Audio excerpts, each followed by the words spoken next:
శుభోదయం. ప్రభువైన యేసుక్రీస్తు నామంలో వందనాలు తెలియజేస్తూ పరిశుద్ధమైన దేవుని గ్రంథములో సామెతల గ్రంథము 3వ అధ్యాయము 9వ వచనం. నీ రాబడి అంతటిలో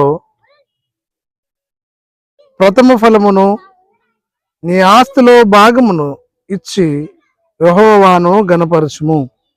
ప్రార్థన. మహోన్నతునికి స్తోత్రము చెల్లిస్తూ ఆన్లైన్లో వాక్యం వీక్షిస్తున్నటువంటి ప్రియ క్రైస్తవ కుటుంబాలన్నిటిని బట్టి వందనాలు చెల్లించుకుంటూ, విశ్వాసాలను బట్టి వందనములు చెల్లిస్తూ, దీవించమని ఆశీర్వదించమని యేసు నామంలో ప్రార్థించడిగి వేడుకొనుచున్నాము తండ్రి, ఆమేన్. దేవుణ్ణి గణపరచడం. నీ రాబడి అంతటిలో ప్రథమ ఫలము దేవునికిచ్చి దేవుణ్ణి గణపరిస్తే దేవుడు ఆశీర్వదిస్తాడు, దీవిస్తాడు.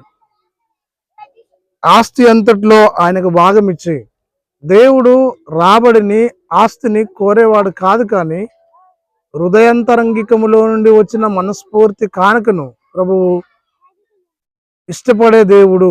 కాబట్టి ప్రియ దేవుని కుమారుడా, దేవుని కుమార్తె, నా దైనందిన జీవితంలో క్రైస్తవ విశ్వాస యాత్రలో క్రీస్తుకు మహిమ తెచ్చే వారిగా, లోకంలో దీవెన పొందే వారిగా మనం ఉండాలి అని ఆశించాలి.